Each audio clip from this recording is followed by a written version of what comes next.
So hey back this is Vivek and you are watching my channel. तो भाई चालू करते हैं फटाफट से, आते हैं अपने टॉपिक पे। इंपॉर्टेंट टॉपिक चल रहा है भाई, ठीक है। हाँ जी, सीरीज बनती है किसके लिए? बीकॉम के लिए।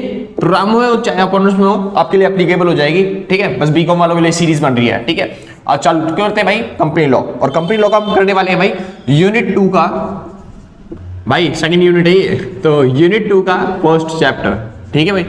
तो यूनिट 2 का फर्स्ट चैप्टर चालू कर रहे हैं, ठीक, जिसका नाम क्या है? मेमोरेंडम ऑफ एसोसिएशन, ठीक है भाई। अभी चालू कर रहा हूं मेमोरेंडम ऑफ एसोसिएशन, इसके बाद करेंगे हम आर्टिकल ऑफ एसोसिएशन, अगला चैप्टर जो है क्या, उसके बाद प्रोस्पेक्टस ये सब समझेगी क्या होता है, ठीक है भाई। हाँ जी, तो चालू करते हैं आर्टिकल ऑफ एसोसिएशन। अब ये मेमोरेंडम ऑफ एसोसिएशन। अब ये मेमोरेंडम ऑफ एसोसिएशन होता क्या है, तो समझो ध्यान से।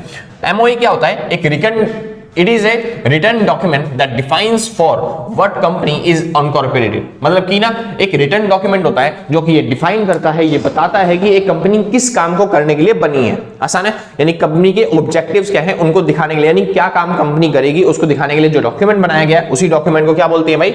Memorandum of association. हाँ जी, it lays down the activities of company shall be engaged in the corporation, मतलब इन ऑन कॉर्पोरेशन, यानी जो कंपनी बनाई गई है उसकी क्या क्या ऑब्जेक्टिव्स हैं या फिर वो क्या क्या काम करेगी उसको बताएगा कौन? Memorandum of association. आसान है, सिंपल था ना भाई। हाँ जी, तो एमओए का काम क्या होता है? कंपनी किस काम के लिए बनी है या फिर कंपनी क्या क्या काम करेगी वो सारा डिफाइन करने का काम, यानी ऑब्जेक्टिव्स कंपनी के बताने का काम कौन करता है भाई? Memorandum of association. आसान है, ये दोनों तरीके से हेल्प करता है। जो एक्सटर्नल यूजर होते हैं, जो भी एक्सटर्नल इन्वेस्टर होते हैं, जैसे कि क्रेडिटर्स हो गए, इन्वेस्टर हो गए, उनको हेल्प मिलती है कि कंपनी क्या काम करती है, किस तरीके से काम करती है, प्रॉफिट कितना कमाएगी, इसका स्कोप है या नहीं है जो ये काम कंपनी कर रही है, ये सब चेक करने में, ठीक है। क्योंकि जब वो पढ़ेंगे कि कंपनी क्या काम करती है, किस तरीके से काम करती है, उनको हेल्प मिलेगी एमओए में। और जो इंटरनल यूजर है उनको ये हेल्प मिलती है कि उनको अपनी बाउंड्रीज पता, मतलब अपनी बाउंड्रीज पता चल जाती है कि उनको क्या काम करना है, किस तरीके से काम करना है, ठीक है। कोई भी अगर ट्रांजैक्शन करनी है तो कितनी बाउंड्रीज के अंदर रह के करना है, यानी उनकी जो कंपनी है वो उनके ऑब्जेक्टिव्स के लिए ही काम करेगी, उसके ऑब्जेक्टिव के अलग, यानी कि ऑब्जेक्टिव से अलग कोई काम नहीं कर सकती। आसान है। हाँ जी, तो एमओए क्या होता है? एक ऐसा डॉक्यूमेंट होता है जिसमें कंपनी के सारे ऑब्जेक्टिव जो होते हैं वो डिफाइन होते हैं, यानी कंपनी इनकॉर्पोरेटेड किस वजह से हुई है वो सारी चीजें बताई जाती हैं, ठीक है। हाँ जी, कुछ इसके ऑब्जेक्टिव्स हैं या फिर आप कह सकते हो कुछ इसके फीचर्स हैं जो आपको याद रखना पड़ेंगे कि हमने क्यों बनाई है, ये एमओए क्यों बनाया गया है। तो पहली चीज, it lays down the boundaries which the action in of the company can not go. मतलब कि ये एक बाउंड्रीज फिक्स कर देता है कि जो कंपनी है वो इसी बाउंड्रीज के अंदर काम करेगी, इससे बाहर वो काम नहीं कर सकती। आसान भाई, ठीक है।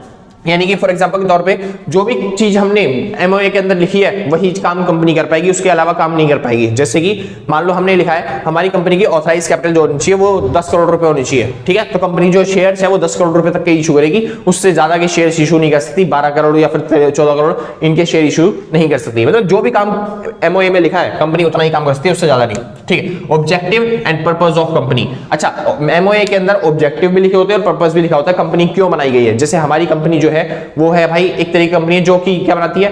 होम प्रोडक्ट बनाती है या फिर जो डेली यूज में आने वाली चीजें है ना वो बनाती है। जैसे कि क्या बोलते हैं, साबुन, क्या बोलते हैं, नहाने की बाल्टियां, मग्गे, या फिर क्या बोलते हैं कुर्सियां, pen, marker, ink, table, chair, ये सब चीजें, ठीक है भाई। हाँ जी, वो कह रहा है डेली में कौन सी यूज होती है ये चीजें। हाँ जी, मतलब फिर भी ये सब चीजें बनाती है, ठीक है। तो ऐसा नहीं है कि अब क्या बोलते हैं कंपनी का जी कर रहा है कि मैं ये काम कर लूं, मतलब कि टाटा स्टील की तरह एक स्टील की फैक्ट्री खोल दूं तो फिर, या फिर मैं स्टॉक मार्केट में पैसा लगा दूं, ठीक है। तो अगर कंपनी का ये काम कर रहा है वो प्रॉफिट भी कमा सकती है, लेकिन कंपनी ऐसा नहीं कर सकती क्योंकि कंपनी का ऑब्जेक्टिव जो है वो मेमोरेंडम में लिखे हुए हैं और जो ऑब्जेक्टिव है उन्हीं को फुलफिल करने का काम कौन करेगी? कंपनी करेगी। आसान है ना। हाँ जी, और सर मैं बता रहा हूं, मैं क्या बोलते हैं जो आप वीडियो देख रहे हो ना, हाँ जी, वीडियो भाई या तो 1 पे देखना जो स्पीड है उसकी, या फिर 1.25 पे देखना, ज्यादा तेज मत करना स्पीड, वरना मेरे को पता है सर तुम लोग दूनी स्पीड में चला देते हो और फिर मेरे को वॉच टाइम कम मिलता है, और वॉच टाइम कम मिलेगा तो फिर YouTube जो है वो रिकमेंड नहीं करेगा किसी और को वीडियो, तो मेरी वो वीडियो दब के रह जाएगी, ठीक है सर। हाँ जी, तो आपके लिए इतनी मेहनत से वीडियो बना रहा हूँ तो थोड़ी सी रैम करो हम पे भी, ठीक है भाई। 1 पे या फिर 1.25 पे देख लो मैक्सिमम, वरना मैं, आपको पता है मेरी स्पीड बोलने की तेज है, मैं इतनी तेज बोल जाऊंगा ना भाई तुमने सोची नहीं होगी, दुगनी स्पीड में समझ में नहीं आएगा क्या बोल गया मैं, समझा। हाँ जी, तो इस वजह से ध्यान से भाई 1 पे या फिर 1.25x पे ही क्या बोलते वीडियो देखना, ठीक है सर। हाँ जी, ताकि हमको वॉच टाइम मिल जाए, तो वॉच टाइम मिलेगा तो जितने ज्यादा क्या बोलते हैं आप वॉच टाइम मिलेगा या फिर जितने ज्यादा आप लाइक करते हो ना, उसी के बेसिस पे यूट्यूब जो होता है वो वीडियो को रिकमेंड करता है ना सर।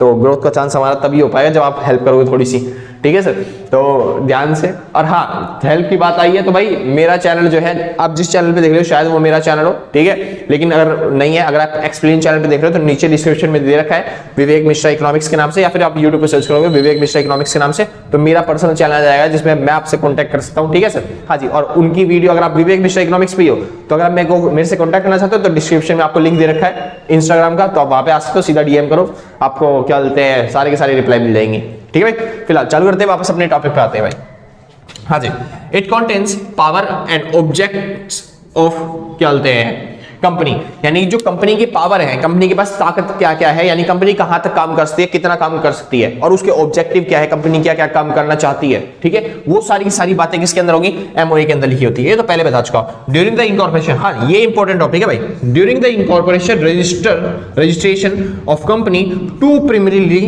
डॉक्यूमेंट्स आर रिक्वायर्ड, यानी रजिस्ट्रेशन के टाइम पे दो डॉक्यूमेंट चाहिए होते हैं कंपनी को। याद है जब हमने पिछला चैप्टर पढ़ा था, मैंने बताया था जब हम कंपनी को रजिस्ट्रेशन करवाने के लिए जाते हैं आरओसी के पास, मतलब कि रजिस्ट्रार ऑफ कंपनी के पास, ठीक है। हाँ जी, तो वहां पे वो सबसे पहले दो डॉक्यूमेंट मांगता है। दो डॉक्यूमेंट कौन कौन से होते हैं, एक तो होता है भाई एमओए, मेमोरेंडम ऑफ एसोसिएशन, जो कि पढ़ने जा रहे हैं, और एओए, आर्टिकल ऑफ एसोसिएशन, जो कि क्या बोलते हैं अगली वीडियो बनेगी इसकी, ठीक है। हाँ जी, तो कोशिश कर रहा हूँ आपके मेहनत, मतलब कि आपकी क्या बोलते हैं वो आने वाले एग्जाम, तो भाई जल्दी से जल्दी वीडियो डालूंगा सारी की सारी, देखते हैं जितनी जल्दी डल पाती है आपकी वीडियो, ठीक है। कोशिश करूंगा आज में दोनों डाल दो वीडियो, मतलब 2 बजे आपके लिए। हाँ जी, तो मेमोरेंडम ऑफ एसोसिएशन और आर्टिकल ऑफ एसोसिएशन दो डॉक्यूमेंट बनते हैं भाई, और दो डॉक्यूमेंट क्या बोलते हैं आपको देने पड़ते हैं रजिस्ट्रार ऑफ कंपनी को, और ये वही बात कह रहा है, during the incorporation registrar of company two primary documents are required along with the other document. बाकी डॉक्यूमेंट के साथ जो दो डॉक्यूमेंट चाहिए होते हैं उसकी में एक क्या होता है, मेमोरेंडम ऑफ एसोसिएशन ही होता है, इसलिए बहुत इंपॉर्टेंट है ये। आगे चले। हाँ जी, जिसके अंदर क्या होता है भाई, supreme charter of a company. अच्छा, मैंने बताया था चार्टर, मैंने याद है मैंने बताया था 3 तरह की कंपनी होती है, एक होती है चार्टर कंपनी, और दूसरी होती है भाई स्टैट्यूटरी कंपनी, और तीसरी होती है रजिस्टर्ड कंपनी।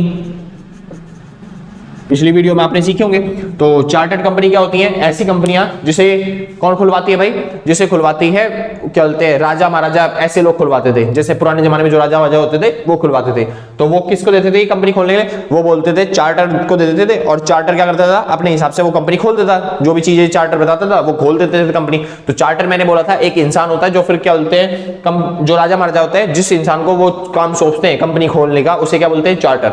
आसान है। हाँ जी, और वो जो डायरेक्शन बताता है, जो वो बातें बताता है कि भाई इस तरीके से कंपनी खोलनी है, इस तरीके से काम करना है, इस तरीके से ये चीज होनी है, मतलब सारा काम किसका होता है, चार्टर का, और वही संभालता है पूरी की पूरी कंपनी को। आसान है ना। हाँ जी, एक्चुअली में वो चार्टर मैंने मजाक के लिए इंसान बोला था, इंसान नहीं होता चार्टर, वो क्या होता है भाई एमओए ही होता है, मेमोरेंडम ऑफ एसोसिएशन ही होता है। तो पुराने जमाने में हम उसे चार्टर बोला करते थे, मतलब पहले तो लिखा पढ़ी उतनी होती नहीं थी, तो एक जो बंदा होता था वो ही होता चार्टर। आसान है ना। हाँ जी, अब इसका नाम चेंज करके चार्टर को क्या बोलते हैं, अब हो गया मेमोरेंडम ऑफ एसोसिएशन, क्योंकि चार्टर कई बार होता भूल जाए, भाई इंसान ही है वो, पहले याद रखता था भूल गया, लेकिन अब क्या होता है भाई चार्टर को क्या बोलते हैं, क्या बोलते हैं मेमोरेंडम ऑफ एसोसिएशन। और यही बताता है अब सारी बातें कंपनी को किस तरीके से काम करना है और क्या क्या काम करना है, कंपनी इनकॉर्पोरेशन किस लिए हुई थी और आप क्या वो काम कर रहे हो या नहीं कर रहे, समझ में आया। हाँ जी, तो चार्टर किसका नाम है भाई, चार्टर नाम है कंपनी का, सॉरी कंपनी का नहीं, कंपनी के मेमोरेंडम ऑफ एसोसिएशन का। शुरू करते हैं भाई। अगर आता है पब्लिक डॉक्यूमेंट। अच्छा, पब्लिक डॉक्यूमेंट मतलब क्या होता है भाई, अगर पब्लिक चाहती है तो वो डॉक्यूमेंट देख सकती है। अगर आप चाहते हो किसी कंपनी का मेमोरेंडम ऑफ एसोसिएशन देखना कि ये कंपनी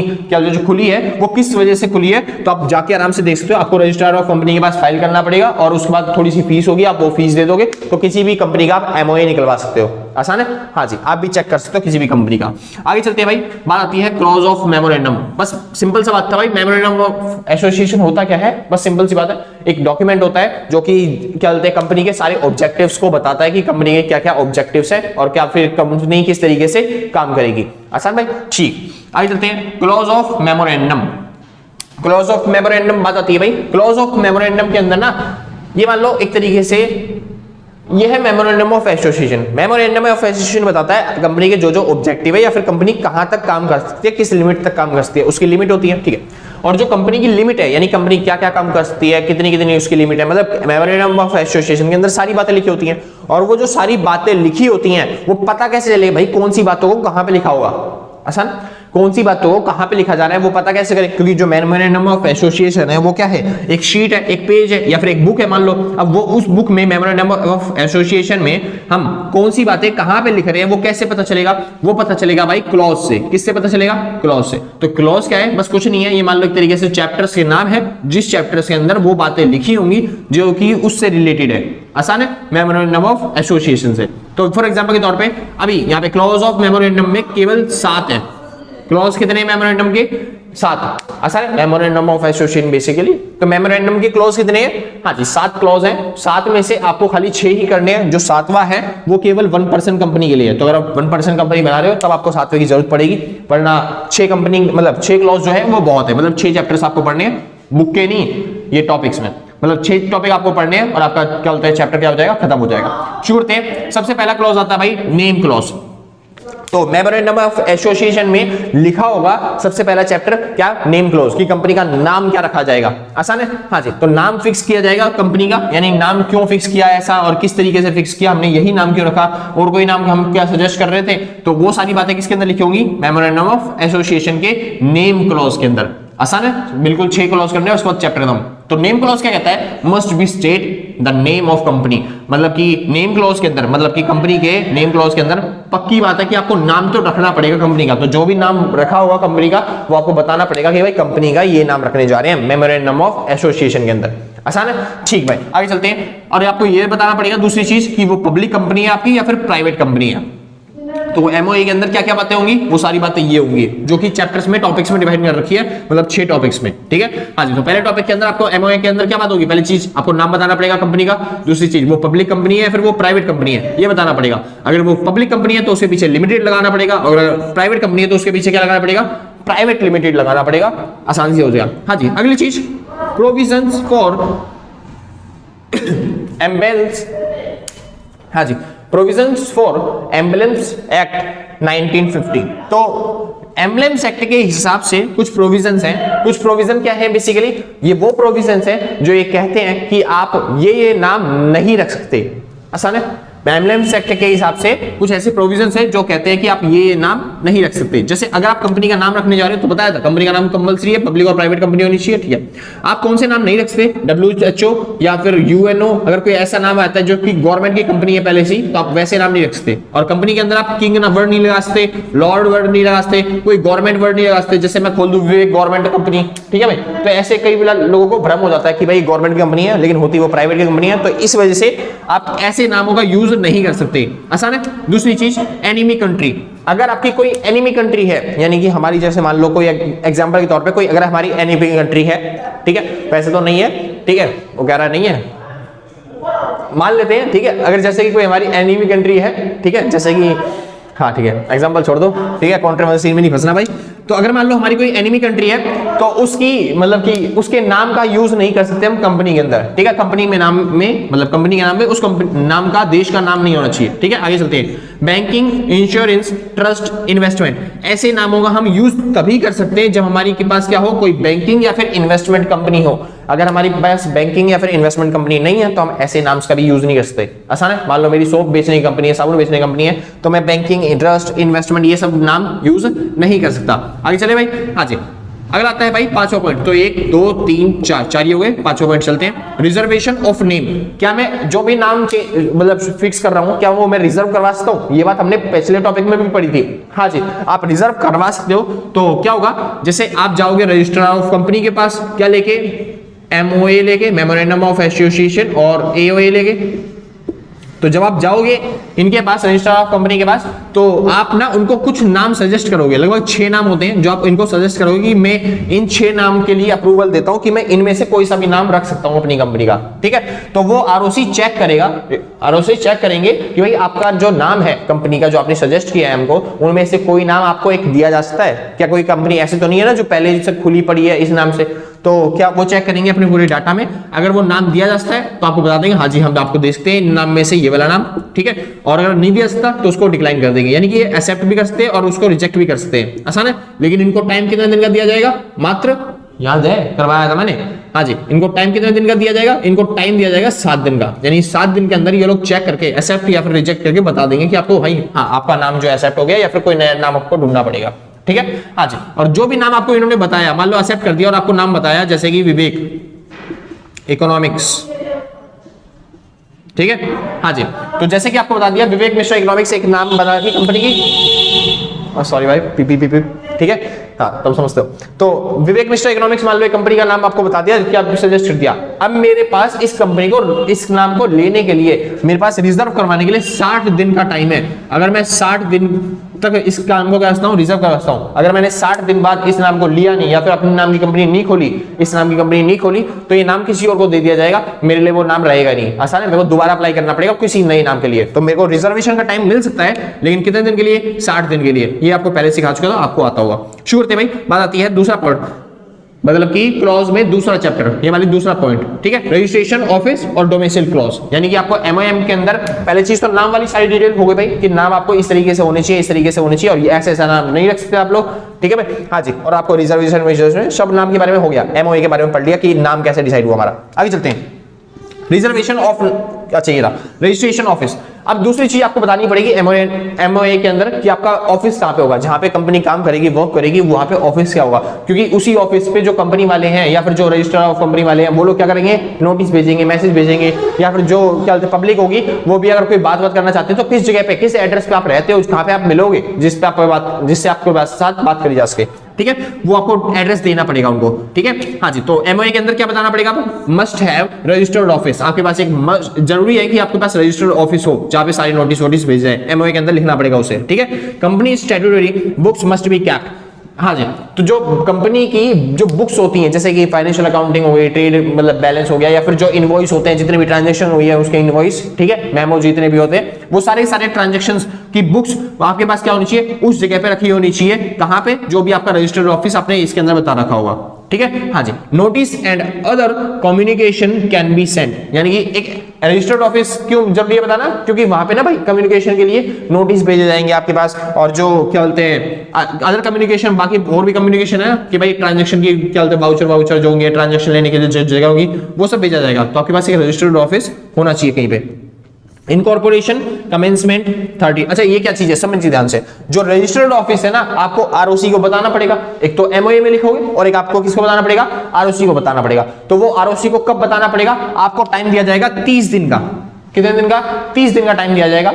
हाँ जी, और टाइम कब तक, इनकॉर्पोरेशन या फिर कमेंसमेंट, इसके बाद जैसे मान लो आपने कोई सा भी काम पहले कर लिया, मान लो आपने इनकॉर्पोरेशन कर लिया, तो इनकॉर्पोरेशन से आपको 30 दिन का टाइम दिया जाता है। आपको एक रजिस्टर्ड ऑफिस, आपको किसको बताना पड़ेगा, कंपनी को बताना पड़ेगा, मतलब आरओसी को बताना पड़ेगा। या फिर आपने पहले कमेंसमेंट कर ली, कोई कंपनी खोली, तो जब आपने कंपनी खोली ली है तो वहां पे कोई ना कोई एड्रेस मिला होगा आपको, और जो एड्रेस मिला होगा वो आपको एड्रेस किसको बताना पड़ेगा, आरओसी को। मतलब जो भी काम आपने पहले कर लिया, चाहे इनकॉर्पोरेशन चाहे कमेंसमेंट, उससे 30 दिन का आपको टाइम दिया जाएगा। 30 दिन के अंदर आपको क्या करना पड़ेगा, रजिस्टर्ड ऑफिस बताना पड़ेगा कंपनी को।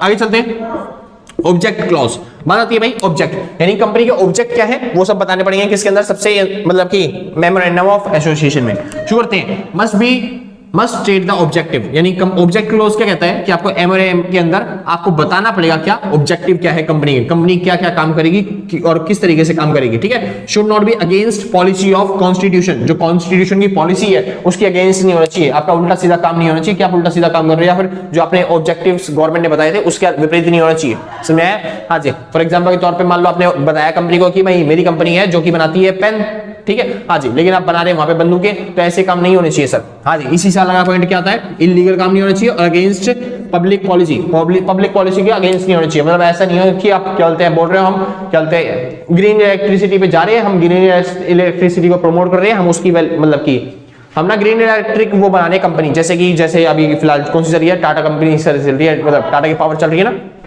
हाँ जी, तो हम ऐसी कंपनी बना रहे हैं, और जब हम ऐसी कंपनी बना रहे हैं तो यहाँ पे हमें जरूरत है किस चीज की, इलेक्ट्रिसिटी बनाने की। और इलेक्ट्रिसिटी के लिए हम पता है किसका यूज कर रहे हैं, रिन्यूएबल सोर्सेज का यूज कर रहे हैं, मतलब ऐसे मतलब सॉरी क्या बोल रहा हूं मैं, नॉन रिन्यूएबल सोर्सेज का यूज कर रहे हैं, ऐसे सोर्सेज का यूज कर रहे हैं जो कि दोबारा आ ही नहीं सकते, जैसे हम कोयला, पेट्रोलियम सबका इन सब का यूज कर रहे हैं। तो ये भाई ग्रीन एनर्जी कहां से आई फिर, ये समझ में आया। हाँ जी, तो जो चीज हमने बताया था हम उसके उल्टा काम कर रहे हैं, तो फिर वो काम नहीं कर सकते। तो जो आपका ऑब्जेक्टिव है आपको वैसे ही काम करना पड़ेगा, आप उसको अवॉइड नहीं कर सकते और इलीगल काम आप नहीं कर सकते। आसान है। हाँ जी, आगे चलते हैं। Object must not against provision of companies act, यानी जो ऑब्जेक्ट है आपके, जो ऑब्जेक्टिव दे रखे कंपनी बन के, वो उल्टे नहीं होने चाहिए प्रोविजन ऑफ कंपनीज एक्ट, जो कंपनी का एक्ट है उसके हिसाब से ही होने चाहिए, उसके उल्टे नहीं होने चाहिए। मतलब सीधी बात, आपका इलीगल काम नहीं होना चाहिए, आपके ऑब्जेक्टिव पूरे होने चाहिए और आपका जो कंपनीज एक्ट के हिसाब से वो बनाया गया है, यानी आपके ऑब्जेक्टिव से वो सारे के सारे आपको ऑब्जेक्टिव क्या करने हैं, पूरे भी करने हैं। आसान भाई? हाँ जी, तो बस यही बताता है ऑब्जेक्ट क्लॉज। तो आपको जो भी काम है, जो भी आपके ऑब्जेक्टिव्स हैं, वो आपको यहाँ पे बताने पड़ेंगे। आगे चलते हैं लायबिलिटी क्लॉज। लायबिलिटी क्लॉज मतलब ये कहता है बस आपकी लायबिलिटी कितनी होगी उसके बारे में बताना पड़ेगा। एमओए के अंदर आपको बताना पड़ेगा कि आपकी लायबिलिटी कितनी है, यानी कि आपका सर दर्द कितना है, लायबिलिटी कितनी है। फॉर एग्जांपल के तौर पे दो तरह की लायबिलिटी, मतलब लायबिलिटी पहले बता चुका हूं, liability by shares, liability by guarantee. Liability by shares में क्या था, लायबिलिटी बाय शेयर्स में क्या था, जैसे फॉर एग्जांपल के तौर पे हमने अपनी कंपनी खोली और मैं ना कहता हूं कि भाई अगर मान लो कंपनी डूबी तो मैं अपने शेयर होल्डर्स को या फिर मैं अपने क्रेडिटर्स को इतना पैसा देने के लिए तैयार हूं अपने घर से। समझ में आया?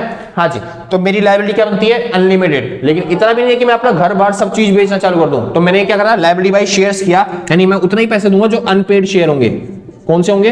अनपेड शेयर वालों तक का ही पैसा दूंगा, मैं वापस चुकाऊंगा। तो जितना अनपेड शेयर का अमाउंट होगा उतना ही पैसा दूंगा, यानी उससे ज्यादा पैसा नहीं दूंगा। ये चीज बता चुका था पहले। उसके बाद भाई limited by guarantee. Limited by guarantee क्या होता है, हाँ, जब कंपनी बंद होने जा रही होती है। अच्छा, ये लिमिटेड बाय शेयर क्या होता है, कंपनी को बीच में जरूरत पड़ी तब भी मैं को घर से लाके देना पड़ेगा कंपनी को पैसा, ये होता है limited by share. Limited by guarantee क्या होता है, कंपनी मान लो बंद होने जा रही है तभी मेरे को क्या बोलते, मैंने गारंटी दी थी कंपनी जब बंद होगी तो मैं सारे के सारे क्रेडिटर को चुकाऊंगा। ठीक है, तो जितनी मैंने गारंटी दी है कि मैं इतना पैसा दूंगा उतनी की मेरी गारंटी है, मेरे को देना ही पड़ेगा। समझाया भाई? हाँ जी, यानी कंपनी बंद होने के टाइम पे अगर मैं पैसा चुका रहा हूं तो वो लिमिटेड बाय गारंटी, और कंपनी के बीच में या फिर कंपनी के बंद होने के टाइम पे पैसा चुका रहा हूं तो उसे क्या बोलेंगे, लिमिटेड बाय शेयर। आसान है?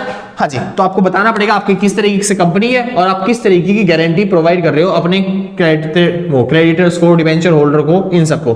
ठीक है, हाँ जी, आगे चलते हैं। अगला आता है भाई कैपिटल क्लॉज। कैपिटल क्लॉज कहता है भाई आपकी कैपिटल कैसी होनी चाहिए उसके बारे में बात करेंगे। तो कैपिटल में आपको बताना पड़ेगा ऑथराइज कैपिटल आपकी कितनी है, नॉमिनल कैपिटल कितनी है, सब्सक्राइब कैपिटल कितनी है, इन सब के बारे में। भाई ये ना छोटा सा टॉपिक है लेकिन बुकों के अंदर थोड़े बड़े बड़े देखे हैं। क्यों? इन्होंने बता रखा है ऑथराइज कैपिटल क्या होती है। ऑथराइज कैपिटल पता है ना क्या होती है? ऑथराइज कैपिटल क्या होती है, एक कंपनी को कितनी क्या बोलते हैं, कितने पैसे मांग सकती है वो पब्लिक से, उसको बोलते हैं ऑथराइज कैपिटल। एक कंपनी कितने पैसे मांग सकती है पब्लिक से उसको बोलते हैं ऑथराइज कैपिटल। आरओसी आपको कंडक्ट करवाती है, मतलब आरओसी बताती है एक कंपनी। फॉर एग्जांपल मैंने एक कंपनी खोली और मैंने क्या बोलता, मेरी छोटी सी कंपनी है, मेरे को ज्यादा पैसे की जरूरत पड़ेगी नहीं, तो मैंने क्या बोला आरओसी से, मेरे को ज्यादा पैसे की जरूरत नहीं है, मेरी ऑथराइज कैपिटल खाली 10 करोड़ कर दो कि मेरे को इतने में ही कंपनी खोलनी है, इससे ज्यादा मैं क्या बोलते हैं कंपनी बड़ी खोलूंगा नहीं। तो आरओसी ने बोल दिया 10 करोड़ कंपनी है।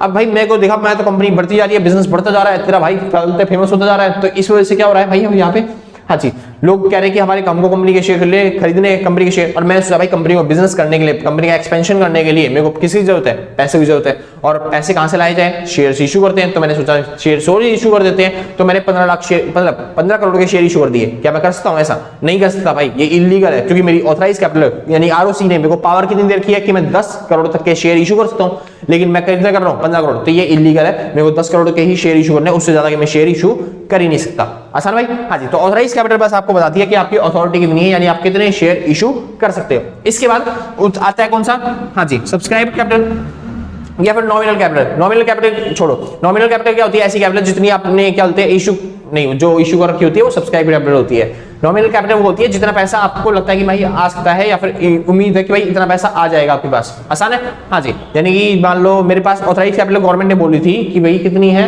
10 लाख मान लेते हैं, जिसमें से ना मैंने शेयर इशू करे कितने के, मैंने इशू करे 8 लाख के। ठीक है, तो उसे क्या बोल जाएंगे, नॉमिनल कैपिटल या फिर इशूड कैपिटल जिसे बोलते हैं। हाँ जी, इशूड कैपिटल। उसके बाद मान लो 8 लाख के मैंने शेयर इशू करते हैं, लेकिन नाम इतना था नहीं फेमस, तो इस वजह से लोग कितने आए, खाली 6 लाख क्या बोलते हैं शेयर इशू हुए, यानी लोगों ने खाली 6 लाख बोल रहा हूँ क्या, थोड़ा कंफ्यूजन हो जाती है भाई। ठीक है, हाँ जी, तो 10 करोड़ की मैंने कंपनी खोली, 10 करोड़ क्या हो गया ऑथराइज कैपिटल, लेकिन मेरे को पैसे की जरूरत थी 8 करोड़ की, तो मैंने शेयर की इशू करे 8 करोड़ के, तो वो क्या हो गया इशूड कैपिटल। उसके बाद क्या बोलते हैं, जो मैंने इशू करे थे शेयर सबने खरीदे ही नहीं, कुछ लोग खरीद रहे और कुछ लोग नहीं खरीद रहे, तो लोगों ने खरीदे कितने, 8 लाख के शेयर, मतलब सॉरी 8 लाख से तो इशू करे थे, इशूड कैपिटल 6 लाख के लोगों ने क्या खरीदे, शेयर खरीदे, तो 6 लाख के लोगों ने शेयर खरीदे, तो ये क्या हो गई सब्सक्राइब्ड कैपिटल। क्या हो गई है, सब्सक्राइब्ड कैपिटल। अब 6 लाख में से भी 4 लाख वालों ने तो पूरा पैसा दे दिया और 2 लाख वालों ने अभी पूरा पैसा दिया नहीं, तो 4 लाख वाले क्या बन गए, subscribed and fully paid up. ठीक है, शेयर कैपिटल। और दूसरा 2 लाख वालों ने जिन्होंने पैसा दिया नहीं पूरा, तो उसे बोलते हैं subscribed but not fully paid up या फिर अनपेड शेयर कैपिटल। आसान है? हाँ जी, तो इस तरीके से इन्होंने बता रखा है यहाँ पे कि कौन कौन सी कैपिटल होती है और किस तरीके से होती है। डज नॉट मतलब डोंट एक्सीड लिमिट, यानी कि आप अपनी लिमिट को एक्सीड ही नहीं कर सकते, आप अपनी लिमिट से ज्यादा नहीं जा सकते, आपको लिमिट के अंदर ही क्या करना पड़ेगा, कैपिटल को इशू करना पड़ेगा। श्योर थी भाई, बकवास कर दी बहुत ज्यादा एक ही टॉपिक पे। एसोसिएशन ऑफ सब्सक्रिप्शन, हाँ जी एसोसिएशन और सब्सक्रिप्शन, तो यानी कि कौन कौन सब्सक्राइबर होगा, कौन कौन मालिक होगा बिजनेस का, उसके ऊपर बात करी जाएगी और किस तरीके से करा जाएगा। सुनिए ध्यान से, एमओए जो आप बनाओगे वो साइन किया जाएगा किसके द्वारा, इन लोगों के द्वारा। बेसिकली आप कह सकते हो सब्सक्राइबर या फिर डायरेक्टर जिसे बोला था मैंने, ठीक है। हाँ जी, अगर आपके पास पब्लिक कंपनी है तो कम से कम 7 मेंबर में खुली होनी चाहिए, प्राइवेट कंपनी है तो कम से कम कितने मेंबर होने चाहिए, 2 मेंबर होने चाहिए, ठीक है। हाँ जी, और ये जो मेंबर है कम से कम जो मेंबर होते हैं यानी 7 मेंबर क्या करेंगे, उस पे साइन करेंगे एमओए पे, यानी कि जो हमारे ऑब्जेक्टिव्स है कि हम इसी ऑब्जेक्टिव के हिसाब से क्या करेंगे, हाँ जी अपनी कंपनी खोलेंगे, ठीक है भाई।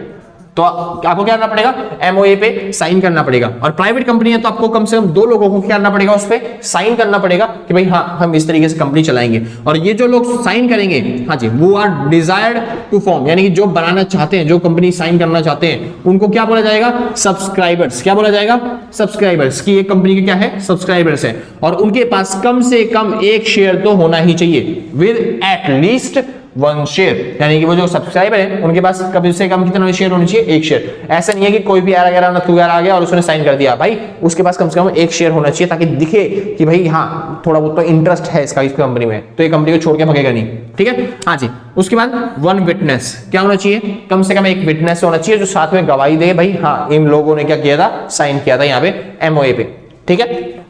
आगे चलते हैं, अगला आता है नॉमिनेशन क्लॉज। मैंने बताया था ये सारे क्लॉज किसके हैं, अगर आप कंपनी खोलना चाहते हो कोई भी, लेकिन नॉमिनेशन क्लॉज कब आएगा, जब आप 1% कंपनी खोलना चाहते हो बस तब। तो नॉमिनेशन क्लॉज कहता है ओनली 1% कंपनी के केस में प्रायर रिटर्न कंसेंट, आपको रिटर्न कंसेंट लेनी पड़ेगी, वो भी किसकी, नॉमिनी की। आपको एक नॉमिनी डिसाइड करना पड़ेगा। नॉमिनेशन कंसेंट मतलब नॉमिनेशन क्लॉज क्या कहता है कि आपको एक नॉमिनेशन मतलब नॉमिनी डिसाइड करना पड़ेगा कंपनी का, क्योंकि 1% कंपनी में एक ही इंसान होता है, अगर कुछ हो गया तो फिर वो कंपनी कौन चलाएगा। तो इस वजह से आपको क्या डिसाइड करना पड़ेगा, नॉमिनी, और वो जो नॉमिनी होगा उसका नाम, एड्रेस, डिटेल उसकी सारी की सारी, और उसका रिटर्न कंसेंट किसके अंदर लिखा होगा, हाँ जी एमओए के अंदर लिखा होगा। तो यहाँ पे खत्म हो गया भाई आपका पूरा चैप्टर। बस एक छोटा सा डिफरेंस रहता है बीच में, वो बता देता हूँ। बात आता है डिमिनिशन और क्या होता है रिडक्शन। अब ये रिडक्शन क्या होता है और डिमिनिशन क्या होता है, समझिए ध्यान से। रिडक्शन मतलब होता है कम होना, रिडक्शन, और डिमिनिशन मतलब भी क्या होता है, कम होना। दोनों की वैल्यू मतलब क्या होता है, कम होना। अब ये भैया कम होना मतलब क्या है, क्या चीज कम कर रहे हैं यहाँ पे, तो वो चीज समझना। यहाँ पे कम की जा रही है भाई कैपिटल, क्या कम की जा रही है, ओह शिट मैन भाई सॉरी मैंने मिटो दिया, तो जिसने लिख लिया वो बहुत अच्छी बात है, जिसने नहीं लिया तो लिख लेना ध्यान से, माफी चाहूंगा, ठीक है मिटोने के लिए। चलो भाई शुक्र है, हाँ जी तो शुक्र थे, आगे चलते हैं। तो ध्यान से भाई बात आती है किसकी, कैपिटल लगी।